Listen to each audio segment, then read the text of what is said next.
guys as they get exhausted, everybody's going to be coming out with different lessons learned and saying, hey, at this portion of the cave, you can climb better or do this to make it through quicker. So I would say as long as the conditions are right, they are going to keep pushing as much as they can. David Sears, such a good perspective this morning. Thank you so much for joining us. We will all continue to watch this so closely. And Ed, you made a great point earlier. I think it was from someone that wrote you on Twitter that we've all been watching the World Cup from around the world. But the one team that we will be cheering for today is that soccer team in Thailand. It is these 12 boys and their soccer coach. 6 of them, 4 that we can report on, but with other reports that 6 have been rescued to safety.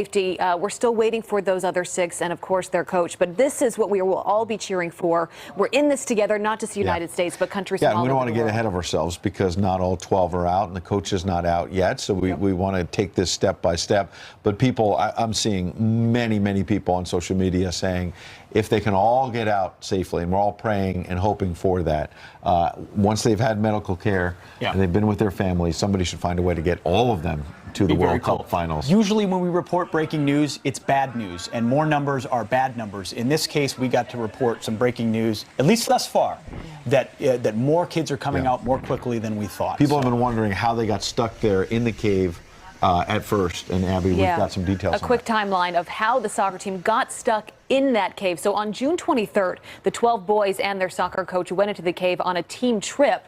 A flood later trapped them inside of that cave. On July 2nd, after weeks of searching, the boys were found alive. Last night is when the rescue efforts finally got underway, successfully carrying at least 4 of the boys out of the cave this morning. Others suggesting 6 are out. As many as 8 more, along with their coach, still remain deep underground. Crews now need another 10 hours, they say, to prepare for the next operation. Stay with the Fox News Channel for complete coverage all morning. Thank you, everyone. Thanks for being with us.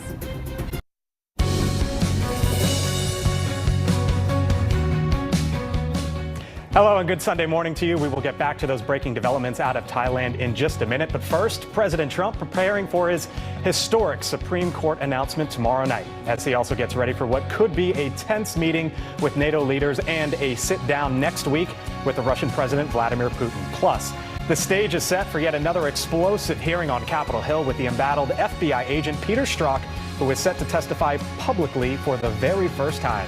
Hello and good morning. I'm Blake Berman in for Maria Bartiromo, and this is Sunday Morning Futures. It is just one day before President Trump announces his second Supreme Court nominee, and lawmakers are already raising concerns about some of the candidates. I'll sit down with John Malcolm, who helped put together the president's initial judicial list. And the leaders of our NATO allies are bracing for his arrival in Brussels later this week and the president's upcoming summit with Vladimir Putin. I'll get reaction to all that in an exclusive interview this morning with the U.S. ambassador to Germany, Rick Grinnell. Plus, all eyes will be on Capitol Hill Thursday when Peter Strzok testifies publicly before the House Judiciary Committee about his anti-Trump text messages and his role in both the Clinton and Trump investigations. I'll ask one committee member, Congressman Andy Biggs, what he wants to hear from Strzok as we look ahead on Sunday Morning Futures. But first, right out of the gate this morning, this is a Fox News alert. At least 4 boys have now been recovered from that flooded cave in northern Thailand. Thai Navy SEALs, backed by an international team of divers and experts, pulling off a remarkable feat here in just the last couple hours. And this dangerous rescue mission has just begun and could last for quite some time. President Trump tweeting out his support just moments ago, writing on Twitter, quote, "The U.S. is working very closely with the government of Thailand to help get all of the children out of the cave and to safety. Very brave and talented people." Jeff Paul is live on the ground in Mae Sai, Thailand this morning with the breaking news. Jeff, where does everything stand right now?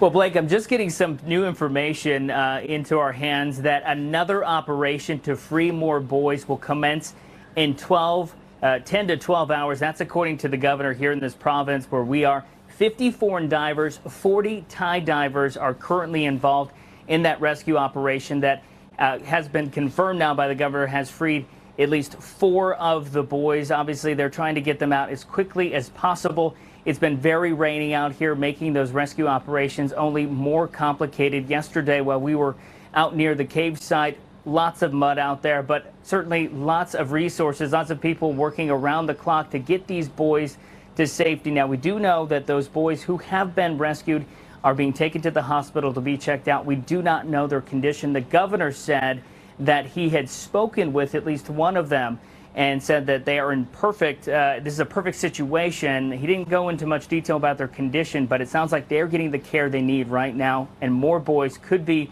headed to safety very soon. Blake? Jeff, great to hear this morning a story we will follow all throughout the day here. Jeff Paul from Thailand this morning. Jeff, thanks.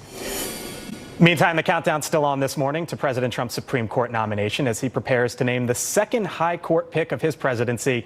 That'll come tomorrow night, 9 p.m. here on the East Coast. 6 appellate court judges are believed to be on the short list, with 3, possibly maybe 4 candidates emerging as the top contenders.